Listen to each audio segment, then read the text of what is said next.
மிகப்பெரிய மலைகள் மலைத்தொடர்கள் வளர பல கோடி ஆண்டுகாலம் பிடிக்கிறது. பெருமரங்கள் வளர பல வருடங்கள் பிடிக்கிறது. மிக சிறிய அணுக்கள் அசைய நானோ வினாடிகள், அதாவது ஒரு நொடியில் 100 கோடியில் ஒரு பங்காகிறது. அந்த அணுக்களில் வலம் வரும் எலக்ட்ரான்கள் அசைவை துல்லியமாக காண கணிக்க ஆட்டோ நொடிகள், அதாவது அந்த நானோ நொடியில் 100 கோடியில் ஒரு பங்காகிறது. இவ்வளவு சிறிய கால அளவான ஆட்டோ நொடிகள் ஆராய்ச்சி பற்றியும் அதில் ஆய்வு செய்து நோபல் பரிசு பெற்ற அறிவியலாளர்கள் பற்றியும் ஆட்டோ நொடி ஆராய்ச்சியின் எதிர்கால பயன்பாடுகள் பற்றியும் நேர்முகத்தின் மூலம் விளக்க வருகிறார் சென்னை தரமணி மத்திய பல்வகை தொழில்நுட்பவியல் கல்லூரியின் இயற்பியல் துறை விரிவுரையாளர் முனைவர் சி. ஜோசப் பிரபாகர் அவர்கள். வணக்கம் சார். வணக்கம் சார். வருடம் நோபல் பரிசுகள் வழங்கப்படுறது ஒரு முக்கியமான ஒரு சம்பவம். 2023ஆம் வருடத்திற்கு வழக்கம் போல் 5 பிரிவுகளில் நோபல் பரிசு வழங்கியிருக்காங்க. குறிப்பாக இயற்பியல் துறையில் நோபல் பரிசு வழங்கியிருக்காங்க. எத்தனை பேருக்கு வழங்கியிருக்காங்க, எந்த கண்டுபிடிப்புக்காக வழங்கியிருக்காங்க, அதை பற்றி கொஞ்சம் சொல்லுங்கள் சார். 2023ஆம் வருடம் இயற்பியல் துறையில் நோபல் பரிசு 3 பேருக்கு கொடுக்கப்பட்டிருக்கு. பேரி அகஸ்தோனி அப்படின்றவர், அவர் ஓஹியோ ஸ்டேட் யூனிவர்சிட்டி அமெரிக்காவில் ப்ரொஃபஸராக இருக்கிறாரு. அதுக்கப்புறம் ஃபெரண்ட் கிராஸ் அப்படின்ற ஒரு ஆராய்ச்சியாளர், அவர் பார்த்திங்கன்னா ஜெர்மனில் மேக்ஸ் பிளாங்க் இன்ஸ்டியூட்டில் ஆராய்ச்சியாளராக இருக்கிறார். அப்புறம் ஆனில் ஹிலியர் அப்படின்ற ஒருத்தவங்க, அவரும் ஸ்வீடனில் லூண்ட் யூனிவர்சிட்டியில் ப்ரொஃபஸராக இருக்கிறாங்க. ஸோ இந்த 3 பேருக்கும் வழங்கப்பட்டிருக்கு. எந்த துறை சார்? இந்த துறை பார்த்திங்கன்னா ஆட்டோ செகண்ட் இயற்பியல். ஆட்டோ செகண்ட், இப்போ நம்ம செகண்ட் கேள்விப்பட்டிருப்போம். ஒரு செகண்ட், அதாவது ஒரு வினாடி, தமிழில் வினாடின்னு சொல்லுவோம். அப்புறம் மில்லி செகண்ட் கேள்விப்பட்டிருப்போம். அப்புறம் மைக்ரோ செகண்ட் கேள்விப்பட்டிருப்போம். அப்புறம் நானோ செகண்ட், ஃபெம்டோ செகண்ட். அதை ஆட்டோ செகண்ட் அப்படின்றது மிக மிக மிக மிக ஒரு மிகச்சிறிய கால அளவு தான். ஸோ அந்த ஒரு ஒப்பீடு சொல்ல முடியுமா சார்? வேணா மில்லி செகண்டாக தெரியும் 1000 ஒரு பங்கு, மைக்ரோ செகண்ட். இப்போ நீங்கள் எப்படி புரிஞ்சுக்கலாம் அப்படின்னா, ஆட்டோ செகண்ட் இப்போ ஒன்றும் இல்லை. இப்போ நீங்கள் ஒரு செகண்டை நீங்கள் 1000 பகுதிகளாக பிரிச்சிங்கன்னா அந்த அந்த 1000ல் ஒரு பகுதி தான் ஒரு மில்லி செகண்ட். அதே மாதிரி ஒரு செகண்டை நீங்கள் கிட்டத்தட்ட ஒரு 10 லட்சம் பகுதியாக பிரிச்சிங்கன்னா அதில் வர்றது தான் ஒரு மைக்ரோ செகண்ட். அதே மாதிரி ஒரு செகண்டை ஒரு கிட்டத்தட்ட ஒரு 100 கோடி மடங்கு 100 கோடி அளவாக பிரிச்சிருங்க. அந்த ஒரு பிரித்த ஒரு அளவை மறுபடியும் ஒரு 100 கோடி அளவாக பிரிச்சிங்கன்னா அந்த ஒரு மிகச்சிறிய கால அளவில் தான் ஒரு ஆட்டோ செகண்ட் அப்படின்றது. இதுக்கு முன்னால் ஃபெம்டோ செகண்ட் நம்ம கேள்விப்பட்டிருப்போம். அது நிறையா தொழில்நுட்பத்தில் பயன்பட்டது. இப்போ ஃபெம்டோ செகண்ட்லேருந்து ஆட்டோ செகண்டுக்கு நம்ம தொழில் ரீதியாக கடந்த ஒரு 20 வருஷத்தில் மிக கடினமான ஆராய்ச்சிகள் மூலமாக இந்த ஆட்டோ செகண்ட் அப்படின்ற ஒரு இயற்பியல் துறை வந்திருக்கு. அப்போ ஒரு செகண்டில் எத்தனை ஆட்டோ செகண்ட் பார்த்து, இப்போ அப்படின்னா ஃபார் எக்ஸாம்பிள் இதை இன்னும் எளிமையாக புரிஞ்சுக்கணுன்னா, ஒரு செகண்ட், ஒரு வினாடியில் கிட்டத்தட்ட 1000 மில்லி செகண்ட் இருக்குது. அதே மாதிரி ஒரு வினாடியில் கிட்டத்தட்ட 10 லட்சம் மைக்ரோ செகண்ட் இருக்குது. அப்படி பார்த்தீங்கன்னா ஒரு வினாடியில் கிட்டத்தட்ட பில்லியன் ஆஃப் ஆட்டோ செகண்ட் இருக்குது. அப்போ எந்த அளவுக்கு மிக மிக மிக மிக மிக ஒரு குறுகிய கால அளவுன்னு பார்த்து. ஸோ இந்த ஆட்டோ செகண்ட் அப்படின்ற அந்த ஒரு கால அளவில் நடக்கிற சில ப்ராசஸ், சில நிகழ்வுகளை அவங்க ஆராய்ச்சி பண்ணுறது மூலமாக கண்டுபிடிச்சது தான் இந்த ஆட்டோ செகண்ட் இயற்பியல். இந்த ஆட்டோ செகண்ட் இயற்பியலை எப்படி இவங்க கண்டுபிடிச்சாங்க அப்படின்றத நம்ம அடுத்தடுத்து பார்க்கலாம். இந்த அளவுக்கு மிகச்சிறிய வினாடியில் மிகச்சிறிய அளவு பங்கு இருக்கிற அளவுக்கு அந்த கால அளவுக்கு இயற்கையில் செயல்பாடுகளாக இருக்கா? கண்டிப்பாக. ஏன்னா இப்போ நீங்கள் பார்த்தீங்கன்னா ஒரு பூமி சூரியனை சுற்றி வர்றதுக்கு 365 நாள் எடுத்துக்குது. இப்போ அதே பார்த்தீங்கன்னா நிலா பூமி சுற்றி வர்றது 29 நாள் தான். இப்போ அந்த கால அளவு கம்பேர் பண்ணும்போது நிலா நம்மளை சுற்றி வர்றது ரொம்ப கம்மி. அதே மாதிரி இப்போ நீங்கள் வியாழன் கிரகத்தை எடுத்து, வியாழன் கிரகத்தை சுற்றி நிறைய கோள்கள் இருக்குது. அதில் ஒரு 80 கோள்கள் மேலே இருக்குது. அதில் குறிப்பாக 4 கோள்கள் நம்மளோட தொலைநோக்கி மூலம் பார்க்க முடியும். அந்த துணைக்கோள்கள்லாம் பார்த்தீங்கன்னா வியாழன் கிரகத்தை 2 நாளில் சுற்றி வந்துடுது. அப்போது நீங்கள் நிறைய இயற்கையில் நிறைய ப்ராசஸ். அதே மாதிரி இப்போ நீங்கள் நம்ம கண் இமை நம்ம ஒரு நிமிடத்துக்கு இத்தனை தடவை ரொம்ப கம்மியாக துடி அப்போது ஒரு நிமிடத்துக்கு நம்ம எத்தனை தடவை கண் இமை அது ரொம்ப குறைந்த கால அளவில் துடிக்கிறோம். அதே மாதிரி மில்லி செகண்டில் நடக்கிற நிறைய ப்ராசஸ் இருக்குது. இப்போ நீங்கள் ஹம்மிங் பேர்டு, அந்த நோபல் பிரைஸோட அந்த இணையதளத்தில் கிடைக்கிற கட்டுரைகள் என்ன சொல்கிறாங்கன்னா, ஹம்மிங் பேர்டு நம்ம எல்லாம் கேள்விப்பட்டோம். ஹம்மிங் பேர்டு பார்த்தீங்கன்னா ஒரு வினாடிக்கு கிட்டத்தட்ட 80 தடவை அது ரெக்கையை அடிக்கும். அப்போ பார்த்துங்க, அப்போது ஒரு ரெக்கை அடிக்கிறது எவ்வளோ செகண்ட் ஆகும்னு பாருங்கள். அப்போது இது சாதாரணமாக நினைக்கிறோம். இப்போ நீங்கள் ஆட்டம், அதாவது மாலிகுல்ஸ், மூலக்கூறு அணுக்களுக்குள்ளே போனீங்கன்னா, இப்போ அணுக்களுக்குள்ளே நமக்கு என்ன இருக்குது, நமக்கு எலக்ட்ரான் இருக்குது. எலக்ட்ரான் தான் நமக்கு தெரியும் இன்றைக்கி பார்க்குற எல்லா விதமான வேதிவினைக்கு காரணம், நீங்கள் பார்க்குற ஒரு ப்ராப்பர்ட்டிக்கு காரணம். அப்போ இந்த எலக்ட்ரான் எந்த அளவுக்கு எந்த கால அளவில் சுற்றி வருது இந்த அணுக்கருவை, அது பார்த்தீங்கன்னா கிட்டத்தட்ட ஆட்டோ செகண்டில் தான் இருக்கும். அப்போது நீங்கள் அந்த எலக்ட்ரானுடைய இயக்கத்தை நீங்கள் புரிஞ்சுக்கணுன்னாலே நம்ம என்னது அந்த குறிப்பிட்ட ஆட்டோ செகண்ட் கால அளவில் நீங்கள் ஏதாவது வந்து ஒரு டிவைஸ் ஒரு இன்ஸ்ட்ருமெண்ட் வச்சுருந்தா மட்டும்தான் அது புரிஞ்சிக்க முடியும். இப்போ நீங்கள் குறிப்பாக எடுத்துக்காட்டாக பார்த்தீங்கன்னா, இப்போ நீங்கள் வந்து ஒரு கையில் ஒரு கேமரா வச்சுருக்கீங்க, ஒரு பைக் வந்து உங்களை வந்து கிராஸ் பண்ணி போகுது. ரொம்ப எடுத்துக்காட்டாக பார்த்தீங்கன்னா, முதல்ல வந்து ரொம்ப பொறுமையாக கிராஸ் பண்ணும்போது அது நீங்கள் ஃபோட்டோ எடுத்திங்கன்னா உங்கள் ஃபோட்டோவில் உங்கள் கேமராவில் வந்து அது அவர் கிராஸ் பண்ணுறது அவருடைய உருவம் அந்த வண்டி நம்பர்லாம் வரும். இப்போ அவர் ரொம்ப வேகமாக கிராஸ் பண்ணுறாரு, அப்போ நீங்கள் ஃபோட்டோ எடுத்திங்கன்னா வண்டி நம்பர்லாம் ஒரு மாதிரி ஒரு பிளர்டாக தான் ஒரு இமேஜ் வரும். ஏன்னா நீங்கள் வைக்கிற அந்த கேமராவோட ஷட்டர் ஸ்பீடும் அவர் போகிற வேகமாக மேட்ச் ஆகுது. அப்போ நீங்கள் அந்த அவர் போகிற வேகத்துக்கு நீங்கள் எடுக்கணும்னா அதே வேகத்துக்குள்ள நீங்கள் கூட ட்ராவல் பண்ணாமல் மட்டும்தான் எடுக்க முடியும். அப்போ அதே மாதிரி எந்த ஒரு இயற்கையில் மிக மிக குறுகிய அளவில் நடக்கிற ஒரு ப்ராசஸை நீங்கள் எடுக்கணும்னா அதுக்கும் குறுகிய அளவில் நடக்கிற ஒரு இன்ஸ்ட்ருமெண்ட் ஒரு ஷட்டர் ஸ்பீடு கேமரா வச்சா மட்டும்தான் நீங்கள் எடுக்க முடியும். இப்போ ஹம்மிங் பேர்டு எடுத்திங்கன்னா ஹம்மிங் பேர்டில் நம்ம நார்மலாக நீங்கள் ஹம்மிங் பேர்டு ஃபோட்டோ நெட்டில் அடித்து பார்த்தீங்கன்னா அதற்கே அடிக்கிற அந்த ஃபோட்டோ இருக்கும், அது பார்த்தீங்கன்னா ஒரு மாதிரி பிளர்டாக இருக்கும். அப்போ நீங்கள் ஹம்மிங் பேர்டோடைய ஃபோட்டோ நீங்கள் அது ஹம்மிங் பேர்டு அதை ரெக்கை அடிக்கிறது எடுக்கணும்னா அது ஒரு தடவை ஒரு நிமிடத்துக்கு 80 தடவை அடிக்குது.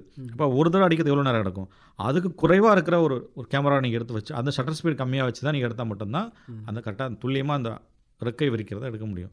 அப்போ அதே மாதிரி எலக்ட்ரான் உள்ளுக்குள்ளே ஒரு அணுக்கருக்குள்ளே எலக்ட்ரான் மூவ் ஆகுதுன்னா அது ஆட்டோ செகண்ட் அளவில் தான் மூவ் ஆகுது. அப்போது நீங்கள் ஆட்டோ செகண்ட் அளவுக்குள்ளே ஒரு இன்ஸ்ட்ருமெண்ட்டை நீங்கள் அதை வச்சு ஃபோட்டோ எடுத்தால் மட்டும்தான் அதோட இயக்கம் எப்படி இருக்குங்க புரிஞ்சிக்க முடியும். அதனால தான் பார்த்தீங்கன்னா இந்த ஆட்டோ செகண்ட் இயற்பியலுங்கிறது ஆட்டோ செகண்ட் இன்றைக்கி கண்டுபிடிச்ச அந்த கண்டுபிடிப்புங்கிறது எலக்ட்ரான்களோட இயக்கத்தை மூலக்கூறுகளோட மூலக்கூறுகளோட இயக்கத்தை புரிஞ்சுக்கிறதுக்கு இந்த துறை வந்து மிக முக்கியமான ஒரு ரோலை ப்ளே பண்ணுங்கிறதுக்காக தான் இந்த வருஷம் அதனுடைய பயன் உணர்ந்து தான் இந்த கொடுத்துருக்காங்க. ஹம்மிங் பேர்டு வந்து தன்னோட ரெக்கையை வந்து ஒரு வினாடிக்கு கிட்டத்தட்ட 80 இல்லை 100 தடவை அடிக்குதுன்னு வச்சுக்கோங்க. அப்போ ஒரு வினாடியில் 100ல் ஒரு பங்கு வேகமாக செயல்படக்கூடிய ஷட்டர் ஸ்பீடு உள்ள கேமரா இருந்தால் கம்மியாக இருந்தால் தான் அதை வந்து நம்ம படம் பிடிக்க முடியும், புரிஞ்சுக்க முடியும். அதே மாதிரி எலக்ட்ரான்கள் உலகத்தில் போய் நீங்கள் எலக்ட்ரானை பார்க்கணும், அதனோட செயல்பாடு கண்காணிக்கணும்னா அதனுடைய கால அளவு அட்டோ செகண்ட். அப்போ அந்த அட்டோ செகண்ட் அளவுக்கு அதையும் விட கம்மியாக இருக்கிற அட்டோ செகண்டோட கம்மியாக இருக்கிற அளவுக்கு கால அளவில் நீங்கள் ஒரு கருவி கண்டுபிடிச்சா தான் கண்டுபிடிக்கலாம். தொழில்நுட்பம் கருவிங்கிறது தொழில்நுட்பம். இந்த ஆட்டோ செகண்ட் அளவுக்கு நம்ம போய் அது கண்டுபிடிக்க வேண்டிய அவசியம் என்ன சார்? இப்போ நீங்கள் வந்து நீங்கள் எடுத்துக்காட்டாக பாருங்களேன், இந்த மின்சாரம் அப்படின்றது 1900 கண்டுபிடிக்கப்பட்டது. அதுக்கப்புறம் நீங்கள் மின்சாரம் கண்டுபிடிக்கப்புறம் உலகத்துடைய வளர்ச்சிங்கிறது மனிதனுடைய நாகரிக வளர்ச்சி எந்த அளவுக்கு மேம்பட்டது. அதுக்கப்புறம் வந்து நீங்கள் 1940கள் 30களுக்கு அப்புறம் டிரான்சிஸ்டர் கண்டுபிடிக்கப்பட்டது. டிரான்சிஸ்டர் எப்படி கண்டுபிடிக்கப்பட்டதுன்னா நம்ம வந்து குவாண்டம் இயற்பியல் அப்படின்ற ஒரு தியரி வந்து ஃபிசிக்ஸில் டெவலப் பண்ணாங்க.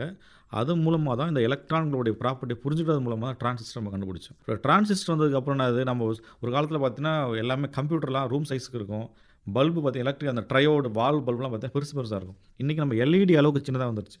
அப்போது நம்முடைய வாழ்க்கையை வந்து இன்னும் மேம்பட்டதாக்கிறதுக்கு தான் இந்த குவாண்டம் மெக்கானிக்ஸ் அதுக்கப்புறம் டிரான்சிஸ்டர் கம்ப்யூட்டர் எல்லாமே வந்தது. ஸோ அப்போது நிறைய பயன்பாடுகள் இருக்கிறதுனால தான் இது வந்து நம்ம வந்து சிறந்ததுன்னு சொல்கிறோம். இப்போ எலக்ட்ரான்களுடைய உலகத்தை வந்து பார்க்குறதுக்கு அதை வந்து புரிஞ்சுக்கிறதுக்கு ஆட்டோ செகண்ட் அளவுக்கு நமக்கு கால அளவு தேவைப்படுதுன்றீங்க. அப்போ இந்த ஆட்டோ செகண்ட் கால அளவுக்கு இயங்கக்கூடிய அறிவியல் கருவிகள் அல்லது அறிவியல் பண்புகள் உள்ள பொருள் எதை பயன்படுத்தி அதை வந்து ஆராய்ச்சி பண்ண ஆரம்பித்தாங்க? இந்த ஆராய்ச்சி பார்த்திங்கன்னா மொத்தம் 3 பேர் வந்து இதில் நம்ம சொல்ல மாதிரி பார்த்த மாதிரி 3 பேர் நோபல் பிரைஸ் கிடச்சிருக்கு. இதை வந்து இந்த துறை இந்த ஆட்டோ செகண்ட் இயற்பியலை வந்து முதல்ல ஆரம்பித்தது பார்த்திங்கன்னா ஆனில் ஹிலியர் தான் வந்து கிட்டத்தட்ட 1980களில் வந்து அவங்க என்ன பண்ணுறாங்கன்னா ஒரு ஆர்கான் கேஸ் இருக்கிற ஒரு மீடியத்தில் வந்து இன்ஃப்ராரெட் லேசர். அப்போ நம்ம லேசர் லைட் எல்லாருக்கும் நீங்கள் லேசர் லைட் வந்து கடையில் கூட கிடைக்குது. இன்ஃப்ராரெட் லேசர் என்ன பண்ணுறாங்கன்னா அந்த ஆர்கான் கேஸ் மீடியத்தில் அனுப்புகிறாங்க. அப்போ என்ன விஷயம் என்ன பண்ணுவோம், இன்ஃப்ராரெட் ஆகணும் திரும்ப அது பட்டு ரிஃப்ளெக்ட் ஆகி ஸ்கேட்டர் ஆகி எதிரொலி திரும்ப அதுதானே வரணும். ஆனால் என்ன பண்ணாங்கன்னா அடிஷ்னலாக அந்த இன்ஃப்ராரெட் லேசரோடு சேர்த்து இன்னும் கொஞ்சம் ஹை ஃப்ரீக்வன்சி இது யூவி ரேஸ் ஃபோட்டான்ஸ் அதுவும் சேர்ந்து யூவி ரேஸ்லாம் நிறைய எக்ஸ்ட்ரா வருது. அப்போ அது அவங்களுக்கு புரியல. அது வந்து இது வரைக்கும் இருந்த ப்ராசஸ் படி பார்த்தீங்கன்னா அந்த தியரி படி எதுவுமே அவங்களால புரிஞ்சிக்க முடியல. எப்படி வந்து எக்ஸ்ட்ரா நம்ம ஒன்று கொடுக்குறோம் இன்ஃப்ராரெட் கொடுக்குறோம், அது வந்து லோயர் வரணும். ஆமாம் அதோட குறைச்சலாக வரணும், ஆனால் பட் அதிகமாக வருது. ஸோ அது வந்து அவங்களுக்கு ரொம்ப ரொம்ப ஆச்சரியமாக இருக்குது. எப்படி வந்து அப்போது இது வந்து அவங்க என்ன சொல்கிறாங்கன்னா இது ஹையர் ஹார்மானிக் ஜென்ரேஷன் சொல்லி ஒரு விளைவு சொல்கிறாங்க. அப்போது இந்த நிகழ்வை வந்து இழக்கிறதுக்கு அவங்க வந்து தொடர்ச்சியாக முயற்சி பண்ணுறாங்க. அவங்க அதுக்கப்புறம் பார்த்தீங்கன்னா அவங்கள சேர்ந்து நிறையா அதுக்கான கோட்பாட்டு ரீதியான விளக்கங்களை கொடுக்குறாங்க. இந்த எப்படி வந்து இந்த ஹையர் ஹார்மானிக் ஜென்ரேஷன் அல்லது இந்த கூடுதலான அந்த ஹையர் ஃப்ரீக்வன்சி உள்ளதுன்னு வந்து பார்த்தீங்கன்னா இந்த இன்ஃப்ராரெட் அப்படின்றது நமக்கே தெரியும். இன்ஃப்ராரெட்டுங்கிறதோ இல்லை யூவி ரேஸுங்கிறதோ விசிபிள் ரேஸ் எல்லாமே வந்து மின்காந்த அலைகள். அது வந்து மின்காந்த அலைகள்ங்கிறது மின்புலம் இருக்கும் காந்தப்புலம் இருக்கும். இந்த மின்புலம் வந்து என்ன ஆகுதுன்னா இப்போ நீங்கள் வந்து ஒரு ஆர்கான் ஆட்டம்ஸ்குள்ளே போகும்போது இந்த மின்காந்த அலையில் இருக்கிற மின்புலம் வந்து அந்த ஆர்கான் ஆட்டத்தில் இருக்கிற ஒரு எலக்ட்ரானோட இன்ட்ராக்ட் பண்ணி இந்த மின்புலத்தினால இருக்கிறனா அந்த எலக்ட்ரான், அந்த ஆர்கான் ஆட்டத்தில் ஒரு எலக்ட்ரான் என்ன பண்ணுதுன்னா வெளியில் வந்துடுது. குவாண்டம் டனலிங் மூலமாக வெளியில் வந்துடுது, வெளியே தூக்கி எடுத்துருது. தூக்கி எடுத்துட்டு ஆனால் பட் இந்த மின்புலங்கிறது ஒரு வேரியபிள், அதாவது மாறிக்கிட்டே இருக்கு. ஏன்னா அதானே இது எலக்ட்ரோமேட்டிக் வேவ்ஸ் தானே. இது ஒரு தடவை அதிகமாக இருக்கும், அப்புறம் 0 வரும், திரும்ப நெகட்டிவ் போகல. அப்போது பாசிட்டிவ் அதிகமாக இருக்கும் போது வெளியில் வந்துடுது, திரும்ப நெகட்டிவ் வரும்போது என்ன ஆகுதுன்னா மறுபடியும் வெளியில் போன அந்த எலக்ட்ரான் வந்து இப்போ என்ன ஆகுதுன்னா திரும்ப நெகட்டிவாக திரும்ப அந்த மின்புலம் வந்து நெகட்டிவில் போகும். என்ன ஆகுதுன்னா மறுபடியும் அந்த வெளியில் போன எலக்ட்ரான் மறுபடியும் திரும்ப உள்ளே இழுக்குது. இப்போ உள்ளே இழுக்கும்போது என்ன ஆகும், நமக்கே தெரியும் சாதாரண ஒரு குவாண்டம் இயற்பியல் படி ஒரு அதிக ஆற்றல் உள்ள ஒரு எலக்ட்ரான் வந்து திரும்ப குறைந்த ஆற்றல், அதாவது கிரவுண்ட் ஸ்டேட் வரும்போது என்ன ஆகும்னா அது வந்து ஆற்றலை வந்து ஃபோட்டான்களாக ஒளியாக வெளியிடும், உமிழ்தான் வர முடியும். அப்போ இந்த ஒளி உமிழ்வுதான் என்ன ஆகுதுன்னா கொடுத்த இன்ஃப்ராரெட் ரேஸை விட அதிகமான ஃப்ரீக்குவன்சியில் வர்றது. ஸோ இதுதான் வந்து அந்த இதுக்கான காரணம். ஏன் வந்து எக்ஸ்ட்ரா வந்துச்சு அப்படிங்கிறதுக்கான பின்னால் அவங்க விளக்குறாங்கன்னா, இந்த கொடுத்த மின்புலம் வந்து எலக்ட்ரானை குவாண்டம் நாலேஜ் மூலமாக வெளில கொண்டு வந்து திரும்ப அந்த வெளில கொண்டு வரும்போது கைனடிக் எனர்ஜியோட அப்சர்வ் பண்ணி திரும்ப ரிவர்ஸ் வரும்போது என்ன அந்த அதிக ஃப்ரீக்குவன்சியில் அதிக ஆற்றல் உள்ள யூவி ரேஸ் பக்கத்தில் இருக்கிற ஃபோட்டான்களாக வெளியில் வருது. ஸோ இதுதான் வந்து அந்த ஹையர் ஹார்மோன் ஜென்ரேஷன். இப்போது இதை வந்து நம்ம எப்படி வந்து ப்ராக்டிக்கலாக மாற்றுறது அப்படின்றதெல்லாம் பார்த்தீங்கன்னா, அடுத்த அந்த பியரி அகஸ்தோனி அப்படின்ற என்ன பண்ணுறாருன்னா இந்த ஹையர் ஹார்மோன் ஜென்ரேஷன் அந்த ஃபோட்டான்களை வச்சு எந்த அளவுக்கு வந்து நம்ம பல்ஸஸ் கிரியேட் பண்ண முடியும். இப்போ வந்து நமக்கு தெரிஞ்சு போச்சு இந்த ஹையர் ஹார்மோனிக்காக எக்ஸ்ட்ரா ஃப்ரீக்வன்சி வருதுன்னு. இதை வந்து பல்ஸாக என்னன்னா ஒரு குறிப்பிட்ட கால அளவுக்கு மட்டும் தான் இருக்கும், அப்புறம் திரும்ப கேப் இருக்கும், திரும்ப ஒரு பல்ஸ். டார்ச் லைட்லேருந்து வர ஒளி மாதிரி தொடர் ஒளியாக இருக்காது, பல்ஸுங்கிறது அதான் லேசர் பல்ஸுங்கிறது. அந்த பல்ஸை கிரியேட் பண்ணுறது என்ன பண்ணுறாருன்னா அவர் வந்து நிறைய இன்ஸ்ட்ருமெண்ட் செட்டப் ரெடி பண்ணி ஒரு கிட்டத்தட்ட வந்து ஒரு 250 ஆட்டோ செகண்ட் விடுத்து உள்ள கால அளவு 250 ஆட்டோ செகண்ட் அந்த கால அளவு உள்ள ஒளி ஃபோட்டான்களை என்ன பண்ணுறாருன்னா தொடர் அலையாக ஒரு கேரேஜுங்கிறது ஒரு பல்ஸ்னு வச்சுங்க. அந்த மாதிரி 250 ஆட்டோ செகண்ட் கேப் உள்ள கெரியர் பல்ஸாக அவர் ஜெனரேட் பண்ணுறாரு. இது வந்து ஒரு மிகப்பெரிய ஃபஸ்ட்டு வந்து ஆக்சிடென்டலாக கண்டுபிடிச்சதை வந்து ஒரு ஃபார்மலைஸ்டாக ஒரு எக்ஸ்பெரிமெண்ட்டாக மாற்றுறாரு. ஸோ இதுதான் வந்து பெரிய அகஸ்தினுடைய மிக முக்கியமான கான்ட்ரிபியூஷன். அதுக்கப்புறம் தான் இந்த ஃபெரண்ட் கிராஸ் அப்படின்றவர் இது வரைக்கும் அது தொடர்ச்சியான ஒரு பல்ஸாக இருக்குது. இப்போ நம்ம ஃபெரண்ட் கிராஸுங்கிற என்ன பண்ணோன்னா ஒரே ஒரு பல்ஸ் மட்டும் கொண்டு வராரு. இந்த ஒரு பல்ஸுங்கிறது அது கிட்டத்தட்ட 250லேருந்து 300 400 500 அப்படி 650 ஆட்டோ செகண்ட் வரைக்கும் ஒரு பல்ஸை மட்டும் அவர் அதை மட்டும் தனியாக பிரித்து எடுக்கிறார். இப்போ எப்படின்னா நீங்கள் இந்த கூட்ஸ் வண்டியில் ஒரு கேரேஜை மட்டும் தனியாக பிரித்து எடுக்கிற மாதிரி. ஸோ இப்போ என்னன்னா நீங்கள் எந்த அளவுக்கு வந்து தனித்தனியாக எடுக்கிறீங்களோ அந்த அளவுக்கு என்னன்னா உங்களுக்கு அது பயன்பாட்டுக்கு வந்து ரொம்ப எளிமையாக பயன்படுத்த முடியும். ஆனால் நம்ம எளிமையாக சொல்லிடுறோம். ஆனால் இந்த 3 அதாவது ஆணிலுகிலியரை வந்து கண்டுபிடிக்கிறாங்க, தேர்ச்சியாக கண்டுபிடிக்கிறாங்க. அதுக்கப்புறம் வந்து அதை வந்து அடுத்த லெவலுக்கு வந்து பெரிய அகஸ்தினை கொண்டு போகிறாரு. அடுத்தது வந்து சிங்கிள் பல்ஸ் கொண்டு போகிறது. அப்போ இதுக்கு ஒரு 30 வருஷம் ஆராய்ச்சி இருக்குது. ஸோ அதுக்கப்புறம் என்னென்னா இந்த கண்டுபிடிச்ச தனித்தனியாக ஆப்டிகல் வந்து லேசர் பல்சஸ் வந்து இன்னும் மற்ற எந்தெந்த துறைகளில் பயன்படுத்த முடியும். மிக மிக அற்புதமான ஒரு விஷயம் என்னென்னு பார்த்தீங்கன்னா, ஐன்ஸ்டைனுக்கு வந்து 1922 ஒளிமின் விளைவு ஃபோட்டோ எலக்ட்ரிக் எஃபெக்ட்டுக்கு வந்து நோபல் பிரைஸ் கொடுத்தாங்க. அவரோட சார்பியல் கொடுக்கல. ஏன்னா அது வந்து அப்போ வந்து நிறையா எக்ஸ்பெரிமெண்ட்டில் நிறைய பேருக்கு அது புரியலன்னு சொல்லுவாங்க. இன்னொன்று சில நிரூபிக்கப்படல, சில விஷயம் நிரூபிக்கப்படலன்னு சொல்கிறாங்க. ஆனால் பட் அது ஏன்னா ஒளிமின் விளைவு வந்து எல்லாரும் ஈஸியாக நிரூபிக்கப்பட்டதால அது கொடுத்தாங்க. அந்த ஒளிமின் விளைவில் மிக முக்கியமான ஒரு விஷயம் என்னென்னு பார்த்தீங்கன்னா, ஐன்ஸ்டைன் சொன்னது, இப்போது ஒளிமின் விளைவுங்கிறது ஒரு மெட்டல், ஒரு உலோகத்தை எடுத்து உலோகத்து மேலே வந்து ஒரு லைட் அடிச்சிங்கன்னா என்ன ஆகும்னா இந்த லைட்டு வந்து அங்கே உள்ளே இருக்கிற அந்த மெட்டலில் இருக்கிற எலக்ட்ரான்ஸை வந்து ரிலீஸ் பண்ணிடும். இதுதான் ஒளிமின் விளைவு. இப்போது இந்த லைட்டு வந்து பட்டு எலக்ட்ரான் ரிலீஸ் பண்ணது பார்த்தீங்களா, அவர் என்ன சொல்கிறேன்னா அது வந்து ரொம்ப ரொம்ப ஒரு எந்த ஒரு டைம் கேப்பும் இல்லாமல் இன்ஸ்டன்டேனியஸாக அந்த கணத்தில் ஒளி எந்த கணத்தில் படுதோ அதே கணத்தில் எலக்ட்ரான் வெளில வந்துடும், அதே கணத்தில் நடக்கக்கூடிய ஒரு நிகழ்வுன்னு சொன்னார் யார், ஐன்ஸ்டைன். இன்னமும் நம்ம பாடப்புத்தகங்கள் அப்படி தான் படிக்கிறோம். ஆனால் இந்த ஆட்டோ செகண்ட் இயற்பியல் இந்த லேசர் பல்ஸ் கண்டுபிடிச்சது மூலமாக இவங்க என்ன பண்ணுறாங்கன்னா இந்த ஆட்டோ செகண்ட் லேசர் பல்ஸஸை வந்து அந்த ஃபோட்டோ எலக்ட்ரிக் எஃபெக்ட் அந்த இன்ஸ்ட்ருமெண்ட் அந்த எக்ஸ்பெரிமெண்ட்டில் அப்ளை பண்ணும்போது லைட்டு வந்து மெட்டலில் பட்டு அது கொஞ்சம் டைம் டிலே ஆனதுக்கு அப்புறம் தான் எலக்ட்ரான் வெளியில் வருதுங்கிறது கண்டுபிடிக்கிறாங்க.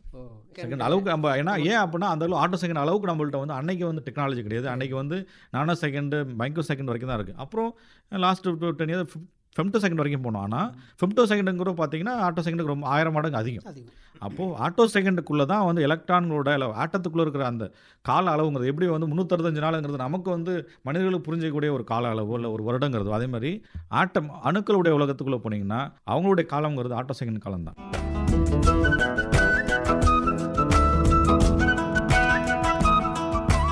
இதுவரை ஆட்டோநொடிகள் ஆராய்ச்சி பற்றியும் அதில் ஆய்வு செய்து நோபல் பரிசு பெற்ற அறிவியலாளர்கள் பற்றியும் ஆட்டோநொடி ஆராய்ச்சியின் எதிர்கால பயன்பாடுகள் பற்றியும் நேர்முகத்தின் மூலம் விளக்கியவர் சென்னை தரமணி மத்திய பல்வகை தொழில்நுட்பவியல் கல்லூரியின் இயற்பியல் துறை விரிவுரையாளர் முனைவர் சி. ஜோசப் பிரபாகர் அவர்கள்.